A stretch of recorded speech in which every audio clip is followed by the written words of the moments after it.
Hello, hello! Welcome all! This is the tournament of Misukun's of Darkest Dungeon. How are you guys? Are you very well?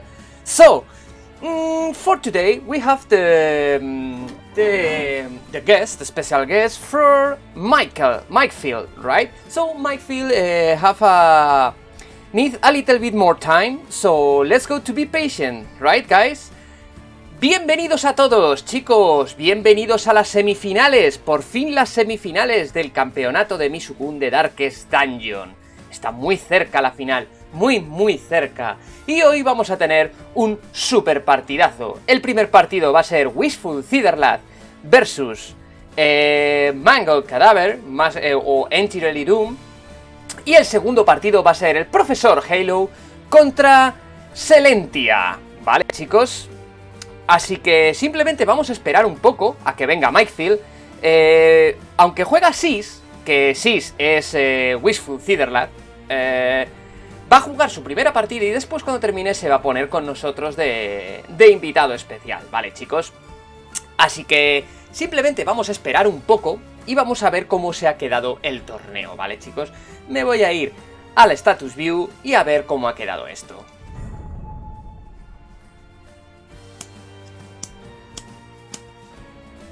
Ok, perdonad, que me estaba encendiendo el cigarro.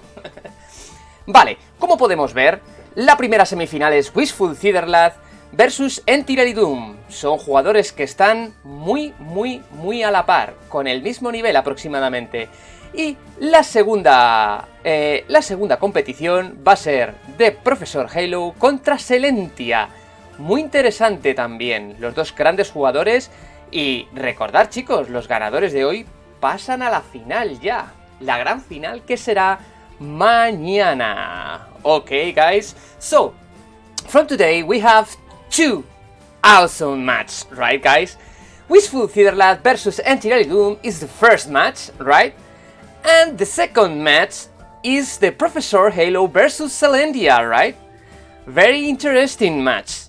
So, remember, guys, the winner of today go to the big final for tomorrow. Yeah, the big final of this first tournament of Misukun.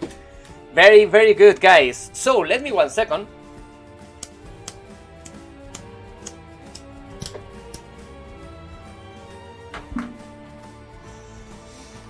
Mike Phil is not ready for the moment, but no problem.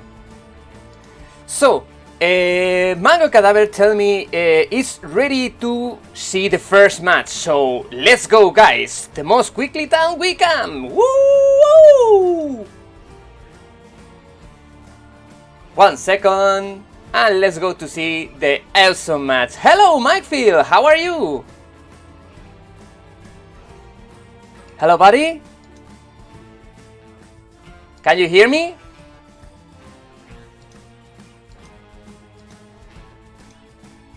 Hello? Okay, sorry man, sorry, I just realized I have to press a key right now. Nice! Now yeah, I can hear you now. Nice to see you. Nice to hear you anyway. Nice to see you too, buddy! So let's go! Let's go to see the first match. WistfulCiderLad versus EntirelyDoomed, right? Yes indeed, that's gonna be such an exciting game, can't wait. I really would like to see what those guys bring to this table today. And it's just such a huge open book for both of those guys. You have just so many pages in their books. It's just going to be such an exciting thing to just examine what those guys bring and how they play those decks that they bring as well. It's just such a great matchup for us. Yes, I think the same. Two really great players. So let's go to see a beautiful match, right? So let's go to the tournament match 1, right? Sure, let's go. Go! Hey there, lads. How is this going? Hello. 1 second, guys. I have a little bit technical problems, but it's for my OBS. Don't worry about this. Let me 1 minute, please. Alright, I'm here. So I go put this, and I go to make the correctly configuration. Yeah, Okay, it's ready, guys. So how are you guys? How are you, Mango and Sis? As ever, my most formidable opponent so far. Whoever wins this game, it'll be a skillful game. Nice. This match is very interesting. So EntirelyDoomed and WistfulCiderLad are friends and do the same community.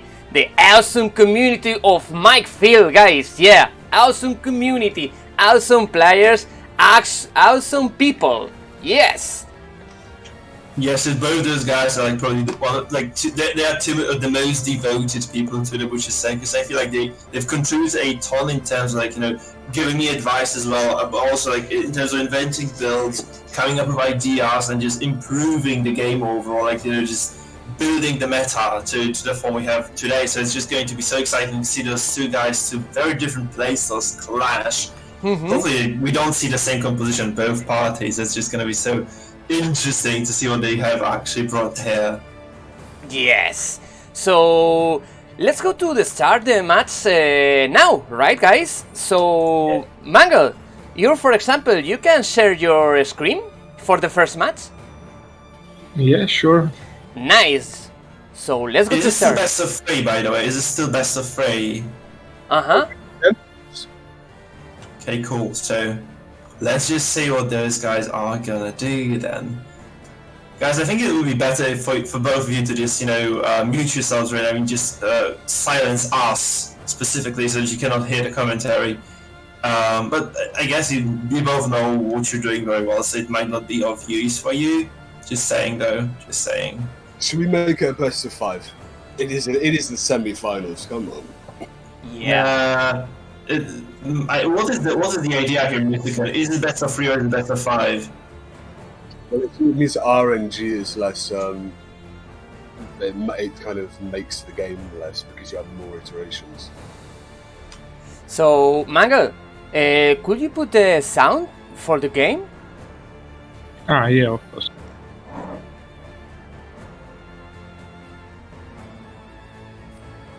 Thank you so much.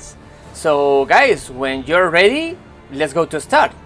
I go put this view, for example, and when you're ready, just tell me and go to see the first awesome semi-final of this madness tournament. Oh my god! This is very excited, super right? Exciting. Yeah, I just can't wait for this. So whoever wins this series is actually going to go to the very finals of the tournament. And they're going to face either Slench or ProfessorHeyLo, right? This is the second match of the day for us, so that's a very exciting matchup as well. And it's just going to be such a great evening, I feel. Night ready for me. So I'm just really looking forward to both those matchups. I hope we get I hope we get 6 games, honestly. I hope we get 6 games. So I hope the guys go all the way here, and that the best one wins in both of those matchups. Obviously rooting for my boys, which in the very first matchup not gonna be that difficult because we have 2 of them here. And in the second one though, it's Halo versus Silentia. I really hope Silentia has something special ready, and he is just going to smash Halo. Okay, I'm kind of going out of the. I should not be saying this stuff. I should be saying objective. So let's see how Halo plays it, obviously. But this very first matchup here is just going to be. That's just a big question mark for me, honestly, right now. So let's just see what those guys are gonna do here. Alright, so let's go to start the first match. Good luck, guys. Good luck. Alright, good luck, guys. So it's Mangled Cadaver versus WistfulCiderLad, aka Sis. We see this very aggressive composition from Mangle, actually. I didn't expect to see this from him. He's playing this extremely high damage potential comp, which is actually very strong about what CiderLad has brought. So CiderLad has brought the Zedus comp. So this is a comp that was first played by Zedus. On the ladder, I think. That's the first time I saw it anyway. So CiderLad is playing this extremely tanky composition where he utilizes a lot of stress and a lot of tankiness, a lot of protection as well, in terms of how tenacious, how resilient those characters are. On the other side of the field, we have Mangal's team, which is extremely high damage. We have the Arbalest and the DH combo, which kind of, work very well because of the mark. Then we have the Crusader, who is mainly a stun bot, I believe. And finally, the Jester, who capitalizes on whatever the BH cannot punish. This actually works very well for Mangal, because he can actually just eliminate the stress damage dealers one by one. He can also ignore both repos of the MAA and of the Abomination. So if he plays this correctly, I think he should have an upper hand in terms of the compositions. It's kind of a peculiar move from CiderLad to drop that command over there as well. Yes. What do you think of this, Mysican? What do you think of the command? Yeah, I think it's very, very interesting. It's much better to start to belowing, right? It's the best strategic versus the Arbalest. You see, the Arbalest with the flare destroy the debuff of the mana turns, right? Yeah, so this was a heads-up play really for CiderLad. Like, Sis made a very good call. He realized that, Mangal probably going to cleanse the stun because he really wants to get going with the mark from the very start, so he really wanted to cleanse that stun. And this way, if he were to Bellow as well, this Bellow would have got cleansed as well on top of this. Like, there would be a cherry on the top for Mangal. So, Sis decides against that and just drops the command, which is, I think, quite a decent decision. Especially as he will need to handle this Jester somehow. And this composition has so much damage that, sooner or later Jester is gonna get the finale, probably next turn. Like, it's gonna be a setup for the finale already. So it's a very, very good thing that he actually gets this command right now. This is gonna be such an easy thing for him now to stand and manage this Jester somehow with A-Bomb and with the Crusader. Yes, sir. Yeah. So as far as prioritizing targets, whom do you think Mangal should be going for right now? Oh, What targets should he be going for? very interesting. So using this blackjack, and we have one stun more. So very interesting that strategy. Yeah. They move the Houndmaster, but the Houndmaster used the blackjack and destroyed the strategic of Mango Cadaver. I think Mango Cadaver moved the dog versus use the stun of the Crusader, but this is the result. Now the Crusader is stunned. Yeah. I mean, the big problem right now for CiderLad, I think this might have been a small misplay from him, because just activating the Houndmaster so early means he has very little ways of protecting him right now. And you really have to remember, this mark means that if the Arbalest crits, and she has about 40-something% chance to crit right on the right items. If she crits this Houndmaster, he's just gonna die. Yeah. On the other hand, however, you have to consider the play from CiderLad, who is actually pushing this Jester to the final position. Even though CiderLad is playing this kind of stress-focused composition, he's actually doing quite a bit of damage. Look at this. Like, this Crusader took a bit. The BH took even more. The BH is at 66% HP right now, and this Jester is at about 40%, maybe 45%. So actually, CiderLad, despite playing a stress comp, has done a significant amount of damage already. Yes. And we have to wonder whether Mangal isn't playing this too passively, right? Maybe he should be just trying to pressure this a bit more. Especially those bells that come through right now, and this damage is not going to get any better for Mangal. Yes. Yes. The strategic of the stress, a lot of stress from WistfulCiderLad, I think for the moment works very well, right? So yeah, it does. So can you see? Tell me. Sorry. No, go ahead, man. No, if you see, the team of the Mangal is very stressed. Not a lot of, but yes, very stressed. And ooh, that critic! Yeah. I don't think. What happened now? I mean, it's kind of okay because Sis kept the healer available, right? If he had not done that, he would have probably lost this Houndmaster because of the amount of finishers that are available for Mangal. But because this Crusader remains active, right now this DH cannot finish the Houndmaster at all. So it's kind of a big deal, honestly, because this is just going to mean that this fight is going to go longer, and the longer the longer all four characters of CiderLad stay alive, the more stress damage they deal. So this Houndmaster absolutely core.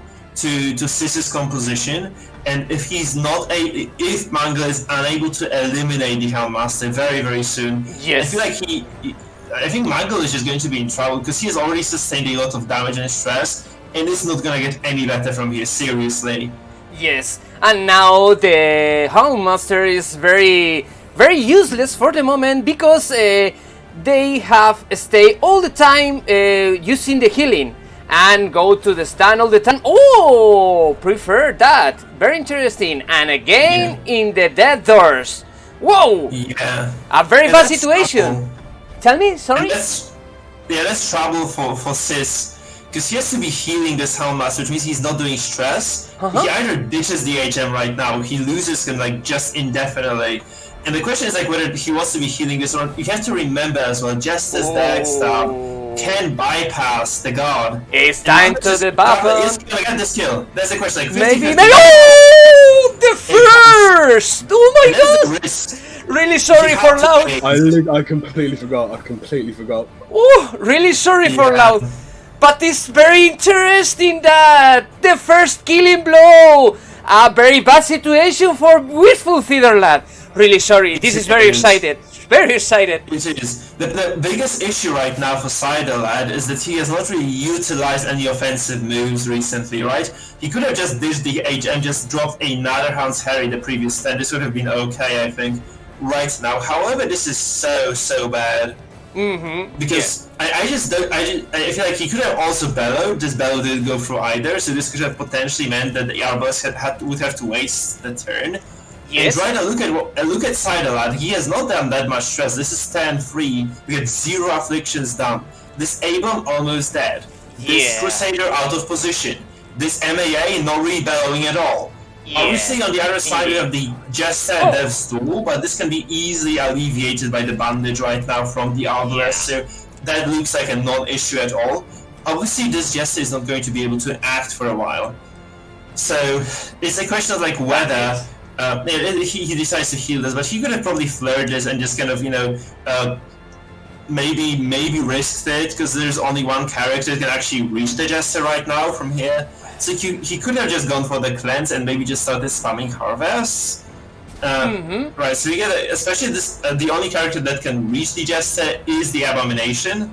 So maybe like since Abomination goes fed in the hero because he's there, so Mangle could have done a bit more damage there. We have the stun removed as well because we have double stuns on those characters. The stuns are removed right away, so this is just another very nice thing for Mangle because he has really not been harmed at all by CiderLad. So the question is like, what does he do? What does Sis do right now? Wow, I think this is a very bad situation for WistfulCiderLad. Maybe we can use the defender in the Abomination, right? So for this moment, this is not a good situation for Wistful. I think it's better. It's only my opinions. I think it's better use the defender in this situation than the below. What do you think? I think it's kind of useless to defend this because it's a 50-50 that you lose the A-bomb then, right? If you defend this, but I think like this is just I don't think Sis has a way out of this. Honestly, it's just a dead A-bomb. This game is just over. I feel. Oh yeah, this game is very over. The boogeyman coming. Yeah, I think Sis needed a single 10 more. To actually drop stress, like to get people afflicted before he started dropping characters. Just have to consider the fact that he has so much healing available that even if he were to be afflicted, like he was still going to be able to just handle those heart attacks pretty well with the Crusader and with the Arbalest. Yes. So I really don't know. Maybe CiderLad just kind of played this a bit too slow. But then again, this Helmmaster just was so there, like from the very beginning. It's quite unfortunate really that this was just allowed to happen. He could have probably prevented this for a single 10 longer just by using the Crusader's heal on time with the right, within the right time window. Yes. And right now, it's like, I think like this was just something that is, this is the snowball that started the avalanche here, and this avalanche is just crushing at CiderLad right now. He's just being broken, torn apart by that, and this just looks very bad for him right now, to be frank. Oh, but for the moment, stay in the battle. Wistful don't wanna die soon, so let's go to see. I think the strategic of the stress is not bad, but doesn't work in this situation. I mean, it does work. I think this matchup is like, obviously it favors Mango because this kind of single target damage is extremely potent against the stress comps, right? Because you can just eliminate them one by one. Yeah. And if you're fast enough, you just kill them before they actually get to do anything useful. And I feel like this is just, it just really depends on how SiderLad basically contains the damage. So maybe he should have started the Bellow, maybe he needs to take the Bellwork of Light, because that's a very, very powerful Crusader spell as well. So Bellwork of Light is another 20% protection that cannot be removed, so it basically works like as if you were to start a fight with a stack of Bellow across the enemy team that cannot be removed. So I feel like if he just goes for the Bellwork, this might be the turning point for the fight. It's maybe just enough to keep him going to be able to just, capitalize on that. Although, honestly, I feel like Mango has a decent compositional advantage in this game. So we might just see a very, very quick... Oh, the finale! It's minus 21 HP for the Crusader, minus 21. He did 21 more. He did 20 more damage than he needed. So, yeah, this first game just, I think, has gone out of the window for Sis. It's just kind of think. I think Sis should be just thinking of what he's gonna do, what trinket changes he introduces. Because if you know what your opponent is gonna play, you can counteract that. You can take the pit fighters. You can take some sort of protection items. You can take the guard bonus shield for the MAA as well. So I think this is okay for Sis if he just adjusts and he just kind of considers the fact that or kind of respects the damage coming from Mango. I think he can still win the second game quite easily because he just knows what's gonna be happening. So it's just very important to just kind of think about this way, right? So SiderLad definitely not out of the tournament yet. He just needs to make some adjustments. He needs to strategize a bit better. He needs to not make those silly mistakes, letting the Hellmaster die. I think he's just gonna be okay. So taking the Bulwark, taking some bonus protection, I think he's just gonna be fine in the second fight. He's going to be in an even playing field. So this first match is kind of a scouting round, right? For you, it kind of is where you decide what adjustments you make, and even if you lose this, if you make the right choices, if you make the right decisions, if you make those correct switches, you position yourself a bit better, perhaps. This is still going to be okay. Yeah. And you can actually do quite a few smart things. If you are SiderLad right now, I'd be looking at the ability setup of Mango Cadaver, because there are some gaps in his armor, right, that you can exploit quite easily. I'm not going to be giving any specific tips, but if you just look at the Bounty Hunter, for instance, you can just see certain gaps in the armor there. And I think you can just quite easily exploit those gaps if you just kind of think about how you position your characters, and also about how you kind of play this game. You have to kind of imagine what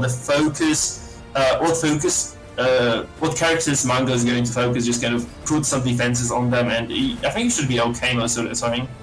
So by the way, look at this. Even though Sis has been really in a losing position here for the duration of this fight, ever since he lost that Hellmaster, right? He still did so much stress. Look at this. Can you imagine this Hellmaster living for a single 10 longer, maybe two, maybe getting double Hound's Harry off? This would have been just absolutely soul crushing for Mango, because he would have been just afflicted much sooner. He would have been at 0 HP across the board right now. He would have been there for at least a single 10, maybe two. So if you just if you're just able to keep those characters alive a bit longer, you can just eke out the single 10, maybe two. There's an entirely different fight, and I think that's just what SiderLad needs to kind of make happen. So in between these fights, I think he's just going to be looking forward to make those adjustments, strategize, just maybe cool down a little bit, just get ready for this second match, and he's just going to get it. I think he should be able to win this. He should be able to win this matchup, because if you play a damage composition, your trinket setup is usually very tight. However, if you play stress, you have so many options, you have so many possibilities, you have so many alternatives It's just going to. I think it might just favor SiderLad a little bit in terms of flexibility that he has. So just have to watch like what changes he makes to the itemization, like as the second game goes in. I think because this one is just all done and dusted, and we'll just see what happens there. Because this first one, obviously, very interesting matchup. This single mistake, I think, decided this one, but at the very same time, it's just I feel like this is still very, very much on the cards for SiderLad to get the win here, to get the big double in game 2 and just take us to the third game of the series. So you just have to wait for this, like we just have to see the adjustments. And yeah, keeping my fingers crossed for my boys. Obviously, congratulations to Mango for getting game number 1. Let's just give those guys some privacy right now to make those adjustments. I'm just going to switch the screen. Yeah, I go to switch the screen now. What here? For a second, I made 2 such obvious misplays in that game that completely threw them for me. Yeah. What an upsetting performance by me. Yeah, take your time, man. Take your time. Just reset now and make those changes, make those adjustments. Make sure you outplay Mango, or just at least create a level playing field for the second game. Maybe take a smoke or drink some beer or cider, right? And we're just waiting for you guys, so let us know when you're ready. Yes. So, what do you think? Do you want to change the view, Mangle, or you prefer still in retrosmith? I think it's better if, like, since Mangle has this very stable, good, solid quality of the stream, I'd prefer just to stay with him, because, like, his stream is just impeccable. It's, like, probably the best quality we've had so far. Perfect. Like, I think we should just stick with him, because this is just, it's just better viewer experience overall. Perfect. So... Okay. Thank you, Mango. So, very interesting. No. Excited, very excited the first match. Very good combination from Mango Cadaver versus Sis. The configuration of Sis, I think, is very, very good then. Very stressed and very damaged with dots. But it's not enough versus the Boogeyman and the best jester of the world. Oh my gosh! Woo! Sorry, I take a lot of coffee. Oh, incredible match. So, what do you think about this? I just asked my chat to kind of bet who's gonna win this. Okay, but anyway, if you were to just choose a winner right now, who do you think is going to take the series? Do you think it's gonna be Sis or is it gonna be Mango? Sorry, could you repeat? Sorry? Yeah, can you tell me who you think will win this? With Windows? What Windows? No, who will win this? Who will win this, in your opinion? Oh, my opinion versus the Mango. Oh, who takes the win? Oh, I think he had a very good strategic, a very good configuration of players, very good. So the configuration of the Sis is very good too, but the good situation or the lucky is go to the side of the Mango Cadaver and play very well his opportunities, right? Use perfectly timing in the Buffon, perfectly timing in the Home Master, Bounty Hunter, sorry, and very good use the Arbalest versus the Man-at-Arms. The Man-at-Arms is very dangerous, the Man-at-Arms, but the Arbalest counter very good that hero. Yeah, I think like mostly the Arbalest play was just impeccable. Oh, we're going into the game. Let's go. Let's just see how the second game of the series goes, guys. Let's get into this. This is game number 2 of the series. Mango versus SiderLad, aka Sis. Let's go. Let's see how those guys go. Let's see those changes. Let's go to see the second match, guys. And it's gonna be Mango going first now. And I think this is gonna be the opener where the BH is just going to grab this Helmmaster, is gonna relentlessly pound the HM until he's dead. I feel like this is just the right opening. Oh wait, never mind. I made a mistake here. I just miscalculated. SiderLad going first.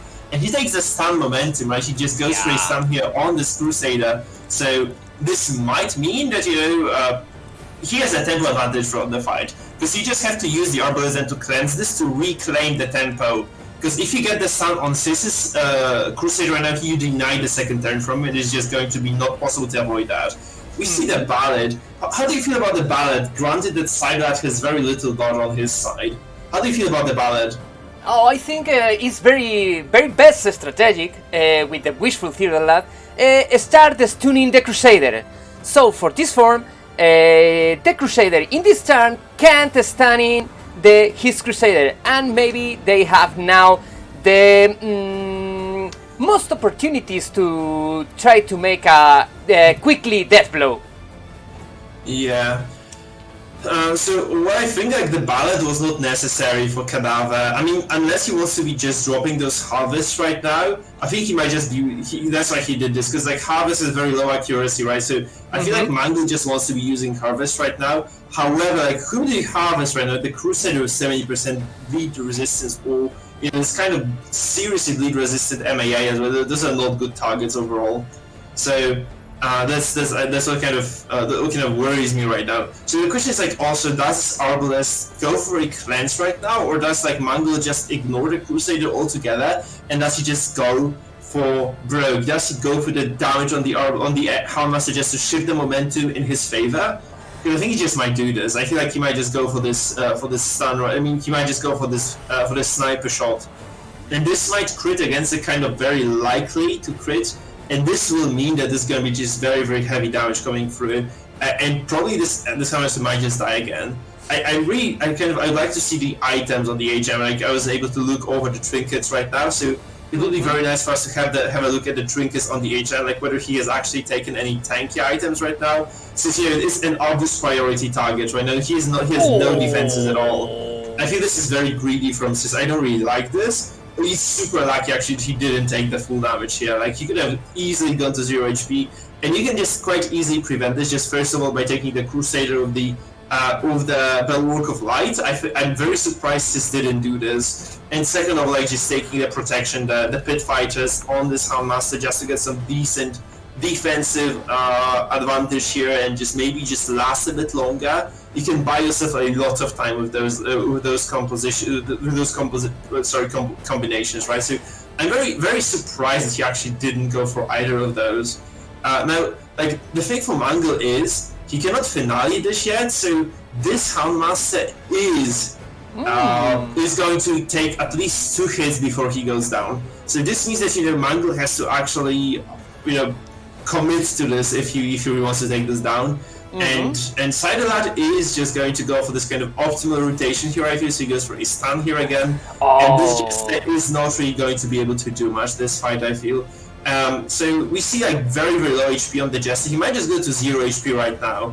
So that's kind of a good advantage for CiderLad, considering he is playing a stress comp, right? So like, if you play with a numbers advantage as a stress comp, you're already very far ahead. So I'm just kind of wondering if he's going to make those adjustments here or not. So it's going to be a stun on the Houndmaster. This is very unfortunate, because this means this Lick Wounds is just denied, and I guess like one of those 2 characters is going to be able to get the killing blow on the Houndmaster right now, because CiderLad has to kill this Houndmaster again, and yeah, there's just a lot of trouble, I think. I'm very surprised, honestly, that Sis did not go for the Bulwark here, because there's such a potent ability against those high damage comps. Like, you can just deny so much from them. It's just kind of baffling for me. And this defender again, you do not like. Okay, never mind. Like, Mangle doesn't have the tiller, so this is actually safe now. Because no tiller means that this Houndmaster is like, there's no way for Mangle to access this other than Caltrops. He can still get the kill of the Caltrops though. He can just go for the Caltrops, honestly. Yeah, that's just a free kill, because he has double execution items, I think. So Caltrops might just be a confirmed killing blow again. That's so strange that he didn't. Ooh, 0 damage. Whoa. There's a protection buff coming into play. I think the protection is just so big. So Sis made a correct call here to just be okay with this. Like, this is the 0 damage if you have enough protection. So he had enough protection. He probably knew this. So this means that this Houndmaster is kind of out of the woods for a while. However, I'm kind of surprised he didn't heal fast. So, So you also have to consider the fact that CiderLad goes fast next turn, so it's okay for him to take those small risks, because he's going to be able to just get those heals off right now. So this Handmaster is going to be okay most likely. He can heal next turn, he's just going to be able to go first next turn, just heal and just be fine. So there's zero ways for Mangle to penetrate that guard right now. So the question is, like, does he actually go? He can still do something. He can still remove the stun from the Jester. Ooh! Yeah, this is a very, very good heads-up play, because this removes the stun from the Jester. This means that this is a 50-50 killing blow right now. Yes. And there is nothing Sis can do about this. So this that's just gonna be. Here we go! Ooh! Resist! That's fair. Actually, you have to say this. This is just fair, because this is the Houndmaster that doesn't die. He died before. He doesn't die right now. This is just very much okay. However, Sis has to really deal with this Jester right now somehow, because yes. And resist. No Devil, but this is a stun nonetheless. Yes. It's just very good control, because this means that no finale is going to be on the cards right now. Also, CiderLad has very good positional advantage here, because his MAA is outside of any stun range, and there is very little that can actually be done to this, to break this guard, to interrupt this guard at all.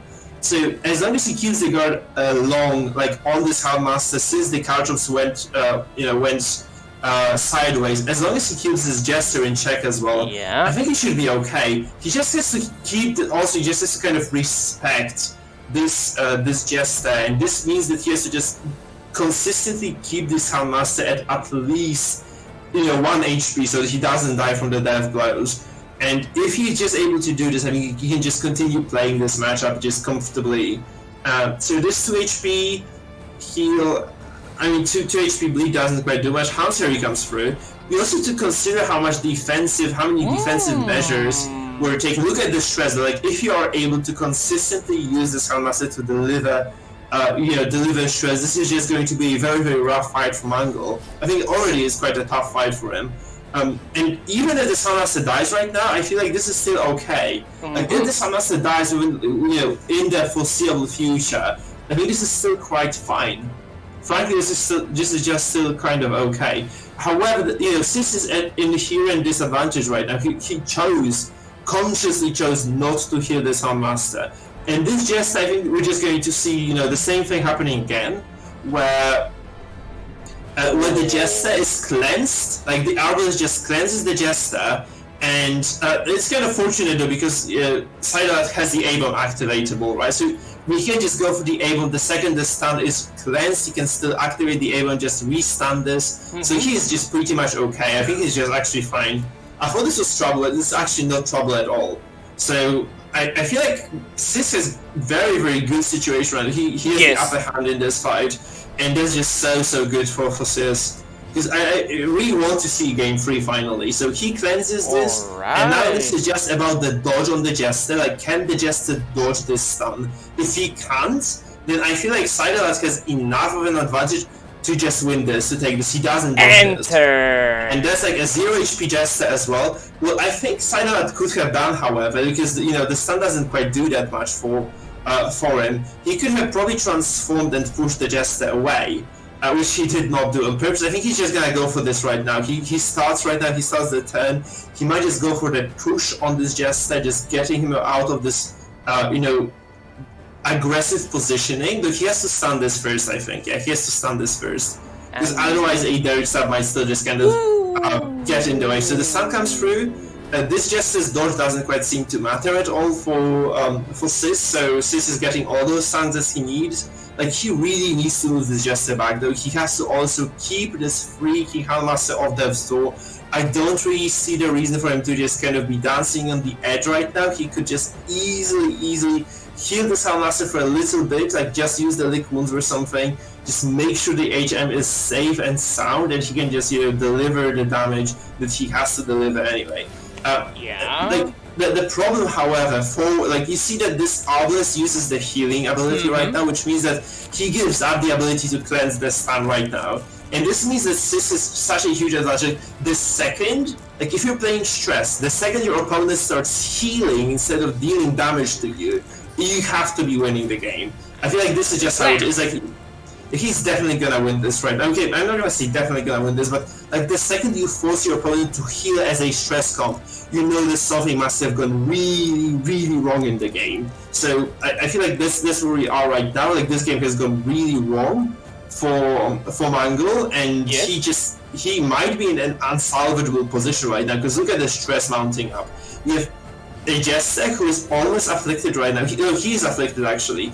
We have 3 characters on the verge of affliction as well. This is so big for Sis right now. If he can just deliver a single Hound's Harry more perhaps, it is just going to break this game. However, like you have to watch the guard right now. He has to regard this Houndmaster right now. Yes, stealing, protecting. He does. He keeps this, like he actually keeps tabs on this. He regards, and this means that this Houndmaster is safe and sound again. And again, like, there's like very little access that Mangle has as far as that goes. He also activates the Jester. This means this is very important as well for Sis, because again, there's no Derek Stab on the cards. He can just do whatever the hell he wants with this, with this HM. He goes for the. That's very surprising that he goes for the heal right now. Yeah, the crit just. I don't think it matters that much. He can just take enough damage to go down to 0 easily. Mm-hmm. Oh my god. I think this is just very odd timing for this, because you could. Like, out of all turns, he could have actually resolved broken 3 characters there. Like, he didn't go for this, so it's kind of surprising to see that.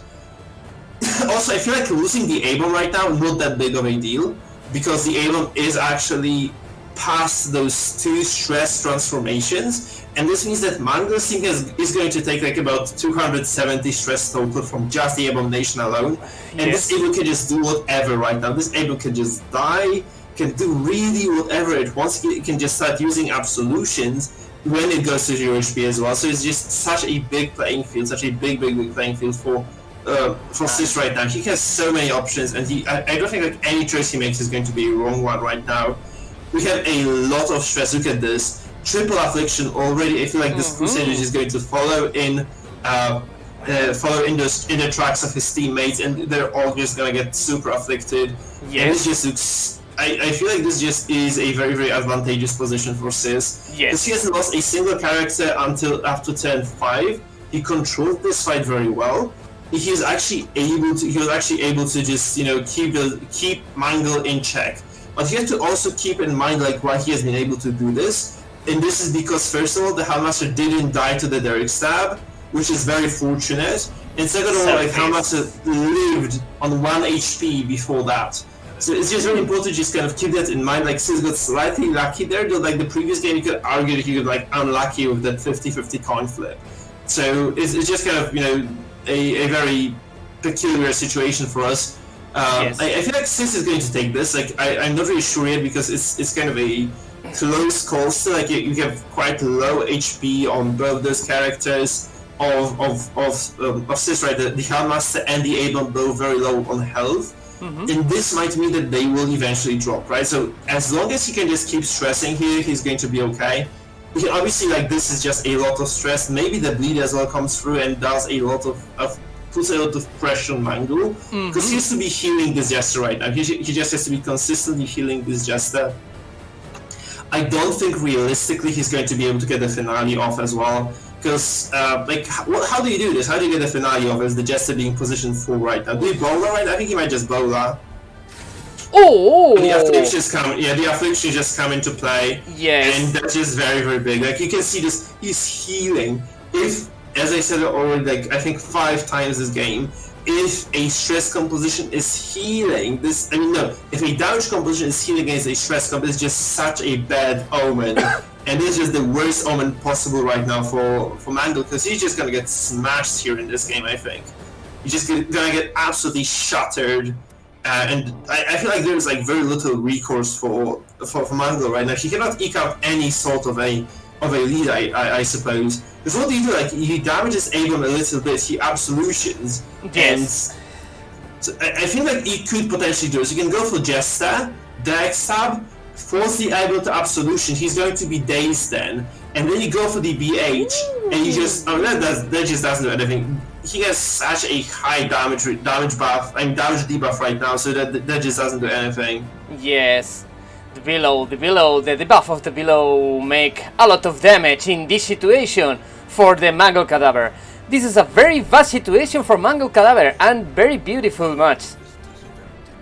So I think he can just play this. He just needs to buy some time. So he can just transform back to the human form, just use the healing, play it slow and steady. There is no reason for him to be taking any risks right now. So Manacles! This is such a bad choice. Oh god. Oh! Very bad luck! That resist! Oh my goodness! You have to use this abomination. This abomination is kind of inert. He used with transformations, you just use him as a meat shield. Can you imagine? He could have soaked up like 3 hits. Instead, he just goes down right away. He's just out of the fight, and this might be the turning point for Mangle again. Yeah. I mean, he has a lot of stress on himself. Like he might just get like some terrible act outs and just die. Who knows? But right now it just doesn't look too great. It's like Sis obviously still, I think he is on the driver's seat, but I just don't understand that move. He could have at least forced Mangle to waste 2 moves on this A-bomb. He wasted a single one only. So I feel like this was just a very bad call overall. Like this is a risk that he should not have taken, because this just doesn't do anything for if he heals this.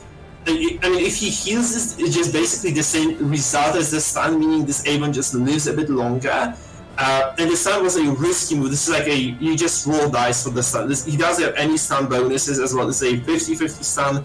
He should not have taken that risk, and he just paid for this in blood, right? He just paid for this in blood. So kind of unfortunate turn of events here. Obviously, CiderLad still in the game, still holding very strong. And we have the act-outs right now. The Zealous accusation is actually very good, because this means that there is like 0 control for this Crusader. I feel like this bounty hunter might just die. Yes. I don't know, I feel like he might just Sis just kills the Jester. He just kills the Jester right now, I think. Found Harry and resist! This is the 3rd time to resist. That's close. But this is dead. The Jester is so close to dying. Actually, he's just gonna drop very, very soon right now. We have 2 possible act-outs right now. This is so big. What you can do, actually, this is such a big move. It's such a huge opening for Mangle. You can just move the BH. You can just move the BH back. No, never mind. You can't, because the Jester is just gonna die from stress anyway. Oh my god, he has too much. He has the horror on himself, so he's just gonna die. I think the Jester is just dead. So he could have, if this Jester had like a little bit less stress, if this was just a little bit less stress, he could have just gone for the finale there. Yeah. Maybe this could actually secures this. Maybe the Jester doesn't die. No, the Jester is dead. Okay, this is so big. That's so big for CiderLad. He just activates the Houndmaster right now. He gets another kill, maybe 2. And this is just curtains for Mangle right now. Such a tense fight, despite CiderLad having a lot of time to prepare. I feel like this is still super, super close on the last. Resist and go to the blow. Oh, another heart attack. Oh. Yeah, this is over. This is just over, I feel. Yes. There is no recourse at all whatsoever right now. You have so many, no words can describe this. And he's he's just so dead. This this Terra stress play, by the way, from Sis. You have to admit, he played this really well. Yes. Maybe there's some small exceptions, this A-bomb was very greedy too. He was very greedy to just lose the A-bomb there. But other than that, I feel like this was just a very, very solid. And the horror make the rest. Yeah, that's over. So we are going to game 3, guys. We're going to game 3. Who's excited for game 3, guys? Who's incredible! Yes, very, very excited. And now with some tie. And WistfulCiderLad win this match and force the tie.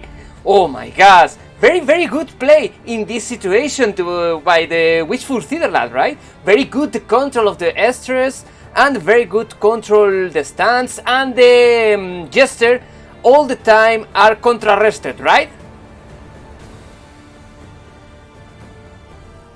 Might not hit. Yeah, hey, that's it. He could have also Houndmaster there, right? So that's the kind of the problem. He risks losing the HM there. I don't like him taking that risk. When I did that, I did think this is potentially misplayed, but also I just thought fuck it. For once in my life, I'm not gonna get a 25% death, but for once in my life. Wow. It was more than he has the finish on the Jester. It's more than 25. Oh yeah, I think yeah. I think like 55 or 60% death. That was lucky. I was literally talking to Cherry at that point, man. Yeah. Fuck me. Oh god, this mistake just fucking lost me the game. It just lost me the game. But thankfully it didn't. Oof. When you miss, You when have to you respect miss. that a bit more, I think. Okay, I'm not gonna give you any advice at this point, right? Because this would be unfair. So I'm just gonna say, like, this is such a tense matchup right now. Those guys are just going head to head, and this might be decided by RNG in the game 3, right? So whether like Mango is able to deliver that critical hit on a marked target or not, I think this is just going to be what decides the game. I really wouldn't mind a best of 5. We are in the semi-finals, right? So guys. Yeah, but rules are rules, man. Rules are rules. I think this is supposed to be BO3 anyway. Misu, didn't you say earlier that you were going to do best of 5 and then 7 in the finals? So you say, yes. thank you for following my man. Yeah, I go to speaking a little bit time in Spanish, alright guys? Okay. Right. So, chicos, la verdad es que está súper interesante la partida. Súper interesante. WistfulCiderLad ha forzado el empate y la verdad es que no está nada fácil, pero nada fácil para Mangle Cadaver. It's very interesting. Alright guys, the semi-final is the both of 3, right? Just the final is the best of 5, right? So the semi-finals is only the best of 3. So this is the last match of the first semi-final, right guys? Yeah, cool. Good to know. So I'm just waiting. I'm looking forward to this. I feel like both guys have to make some alterations. They're like, I feel Sis has to maybe play a bit more defensively. I like to see that. Just like we had a very smart guy playing the tournament before, who was just using the protection. Like he was using the MAA's guard preemptively. Maybe this is the way to do this. Maybe we just preempt that hook. You can actually achieve more. So if Sis goes first, I'd like to actually see some sort of defensive play just coming into fruition here. So I would really like to see this, the guard on turn 1 just before the mark lands, or maybe just when the mark lands, just getting the guard before the damage comes onto the HM, because like 0 HP HM is just such a huge liability, right? Because like you just want to keep the guy alive, and you want to keep him using, instead of using the healing, you want to keep him spamming those Sound Harries. So I feel like this is just very important to remember about this. We're going to game number 3, guys. We're going into the final game of the series, and this will decide who goes into the finals to go against the winner of Silentia vs. Halo, and who drops and goes home. Good so luck, this one. guys. Very good luck, and this is from a hair attack in this moment for me. Understand Mangle in this situation. Oh my gosh. Does he have the Tiller on the Arbalest or not? Because I feel like Tiller would have helped so much for him. Looks like that's so much for him anyway. I really would like to see the Tiller on that. So yeah, like we have some trinket changes here. We have the Tiller, so he can bypass guard on marked targets right now. This is so big. That's just so important. Like he made this change, he made this adjustment. Tiller means that if you attack a marked target, you actually bypass guard. And that's just so important. This is so important. Yes, very important. Very nice the change of the trinkets from the Arbalest, for example, with the Mango. Very interesting for can shoot in the defense, right? Yeah, you can also see that he has like double numbing incense right now, which kind of prevents the stress from coming through. So both the Jester and the Houndmaster and the BH actually are running the numbing incense, which means that they are actually going to take way less stress than they would have normally. So this is going to be like way more economy for Mangle. Though admittedly, not that much damage coming through yet, so it's just gonna be after this Arbalest right now. As I said, he had the opportunity to do this. He should have preemptively guarded the HM, because then the mark would have landed on. Like I just don't think this is the right strategy. Like, I think he could have easily just guarded the HM before the mark came through, because it's just the obvious target. Like, he cannot actually target anybody else and just spike them out easily. So I feel like if the mark goes down on somebody who is not the Handmaster, it's just okay for Scissor. Right now, it's not okay. Right now, Scissor is in a world of trouble, honestly, because it's raining down. Wow, 20 damage. Are we just going to see the dead Handmaster turn 2? Please no. I feel like this is it. Like this just might be game deciding moment right now, because there's like very little that can be done. Like this Handmaster just dead twice. He should have been guarded like for a very long time now. So this is just looking super bad for Sis right now. Because this Handmaster like is not gonna be able to get a single count carry off this way. Yeah. This doesn't matter. This is 10 HP Handmaster just goes down like so quickly. I feel like this is such a huge misplay from Sis. You really want to see this Handmaster being guarded from the get-go. Like this Leakoons, this is just a very small measure. This doesn't keep you alive for long. And I feel this is the biggest issue right now for him, right? Like no matter what he does, he's just going to lose this Handmaster sooner or later. This Leakoons obviously keeps him going a bit longer, so he can just secure this HM for a bit longer than he would have normally. But can you imagine just guarding the HM from turn 1 and just doing his thing from there? Because he could have just been spamming those Harrys instead of licking ones. Insane damage. Yeah, this is the core of CiderLad's composition. Like, let's just be straight here. The core of the comp is this Handmaster delivering those Hounds Harrys over and over and over again. Yeah. What's happening right now? He gets a single Harry right now, but it's gonna be like 2 already, and potentially 3 or 4, because there's gonna be like 0 threat on this HM. It's such a shame he hasn't done that. So yeah, let's just. Oh. Nice to have.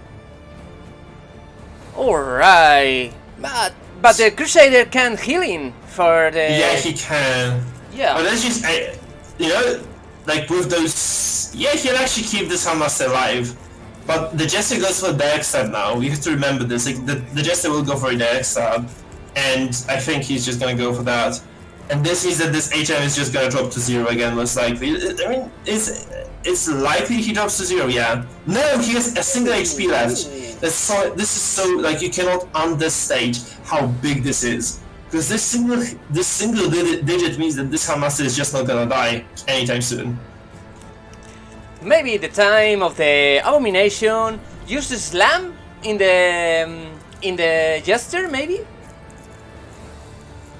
Yeah, he has to do this, obviously, yeah, because otherwise he just gets finale'd. He might just go for a stun here, though, instead of going for the push. I feel like he's just gonna play this safe, right? He's just gonna play this safe. He's just gonna secure this first. Also, you have to consider the fact that this Crusader of Mangle is in rank 3 right now, so he's just gonna be able to heal only. I think the heal is the only good option here. And this is very big. This is very big for Sis, because he can just wait now. He can wait for this Handmaster to take a single-digit point of damage before he activates him. And because the region is just gonna kick in, he's just gonna keep. He's still gonna be able to just keep spamming those abilities. By the way, the mark is gone. This means there's like no way for this HM to be marked again. This is such a good position for Sis. I feel like you cannot understate how important those moves were for him. And the fact that HM made it through this extremely pesky situation is just so big. And right now, this HM is just out of the woods. I feel like you have to just focus somebody else, because this HM is just not going anywhere. 20 damage is a lot of damage, right? Yeah, it is. Like you have to just get. You cannot underestimate the damage of the BH in those fights. Look, you have to look at the numbing incense, like the effect of the numbing incense on both the BH and the Jester. Right, they are both very low on stress despite having taken a lot of damage overall because of those incenses that they have, and this means they're like very unlikely to be resolved broken anytime soon. This is very important for Mangle. Obviously, however, this Jester is on death's door for like I think 3rd time in this fight, and that's just not good. This is just not good for Mangle. Honestly, he's like in a very dire spot right now. He hasn't made any progress in this fight. He really needed to kill someone. And I feel like Sis made those necessary adjustments. Maybe he's just playing a bit too aggressive, but he was still, he's still playing this way better than Mongol is at this point in time. I feel because those compositions are evenly matched. So I think Sis is just outpacing him in every possible aspect of the game. And we might just see Sis in the finals at this rate. We might just see Sis in the finals. Time from the Crusader. Oh no! Yeah, it's a good idea. Reserve the Crusader for the last of the tournament of the turn. Yeah, but what do you do with the Crusader? What do you do? What is the Crusader supposed to achieve right now? I don't know. Maybe they reserve the Crusader for make another heal, but I don't know. Oh, abusive again. Wait, the biggest issue is that this Abomination is going to stun the Jester again. There's like no way out for this. Like the Jester is just going to be permanently stunned this fight, and this means like half of the arsenal that Mongol has brought to the table is just gone. Prefer a big heal. Nice. He keeps the finale potential on the card, but I feel like this is just out of the window again. I think the finale maybe is used in the Abomination, but the Abomination go to use now the Slam, right? Of course. Bye bye. And this is a Jester flying to position 4. Yeah, that is just so big. And we have Resolve broken. He's Resolve broken as well. Oh god, this is looking so dire. Yeah. This is such a dire position for Mongol right now. I feel like he's just gonna be out. Very good situation for Wistful now. Yeah, it's extremely good for Sis, yeah. But at the same time, yeah, Mongol just I think like Sis sat down. He just kind of thought about what he was supposed to do. He just did the things right this game. He was kind of balancing on the edge though, but he got it. Like he eventually got the things done, and he's in the prime position right now to win this. Deny the healing. Yeah, this is just such an unfortunate turn of events though for him. But like, this is not RNG being better. I feel like Sis just kind of has his number in this one. He just is doing all the right moves, and he's just gonna take this series. I think it looks like it anyway. But by this game, it looks like Sis is just gonna take the series. Yeah. Oh, nice shot. But it's not enough. It's like not even remotely enough at this point. Like it's just such a bad spot for Mongol. Honestly, I just don't see any way of coming back into this right now because like this is stun control for CiderLad, this is stress control for CiderLad, this is damage control. Surprisingly, that's the weirdest part of this. Like he has full damage control in this game. Like he's forcing Mongol to be healing out of like. Even though Sis is playing the damage component, like the stress comp, he's forcing Mongol to be healing, and that's just so detrimental to what how this game kind of paces. And he doesn't have he's so heavily debuffed. Like this is not debuff, this is just low damage. Yes. There's just protection on the Handmaster right being very high because of the guard. And the dead doors. The dead doors take 20 or no, Yeah. 15 less damage. I think. Yeah, that's also true. That's true, mate. Ooh, yeah, indeed. Resist that dead doors, that killing blow. Interesting, very interesting. In time, the situation of the Mango Cadaver is very bad, right? But maybe we can have a little bit of luck. I don't know. Let's go to see. Yeah, I wonder what sort of luck you would expect, Mongol to have right now. He would need, I think, Sis would just have to disconnect out of this game for Mongol to be able to win this at this point. Like, unless something just goes terribly wrong, I feel like Sis just has this. And here we go. It's finale here. For you, mate. And it's just way too much control for CiderLad, for Sis to be able, and this means that Mongol just cannot get those key abilities off at all. And it's just so huge. All the team are afflicted. Very bad situation. Yeah, one dead, 3 afflicted. That's just terrible. This is just looking like curtains. Look at it. This is just not enough damage. Again, this is just not enough damage for Mongol. He needs to be just smashing this. He's just not smashing it at all. So that's just kind of trouble, I feel. You see Bellow coming through as well. That's another important thing. Like the damage debuff goes down. Yeah. And I feel like there's every single turn the odds that Mangle wins this are shrinking. I think we are like in the whereabouts of 5% right now. I think like Wistful just need to miss every single ability on a given turn to actually for Mangle to be able to win this right now. It's just such a dire situation for Mangle. I think he's just out. I think he has to feel this as well. I think he just knows this. He realizes like, oh shit, I'm out. I'm done. Like, Yeah. Yeah, he'll just have to go to sleep. Just knowing Defender. this, outplayed here a bit. Just only save the Salute Accusation. No, the Salute Accusation can't use in this turn. Very, very bad situation for Mangle, but very good for the Sis, right? yeah, Sis got this. Sis definitely got this. This is such a nice match to cast. Like game 1, absolute stomp. Just on 8 the side of damage. Mangle. Just game 8 2, damage.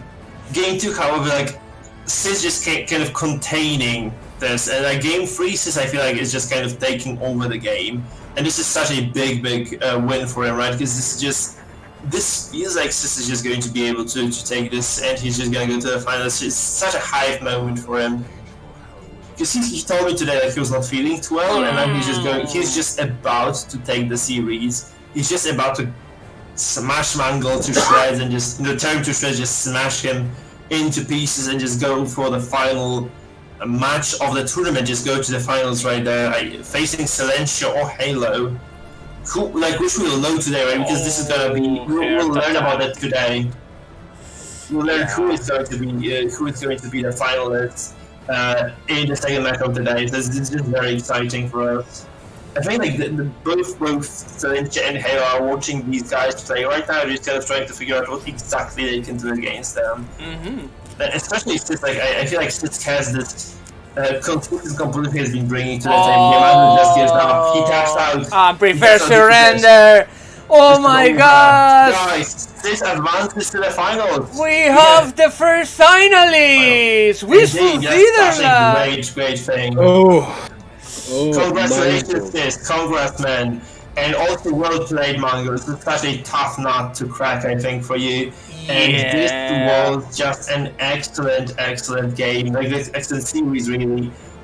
So I like the adjustments. I love how you guys played this. Tell me a bit more about this. Did you feel like you had game 3 after game 2? So I'll give a quick rundown of all 3, to be honest. The first one was entirely my fault. I played very poorly, took that win. But the fact that I lost so ridiculously there kind of pushed me to think a little bit harder in the next games. So I was, I'd say, perfectly defensive in the last games, just regarding the Jester.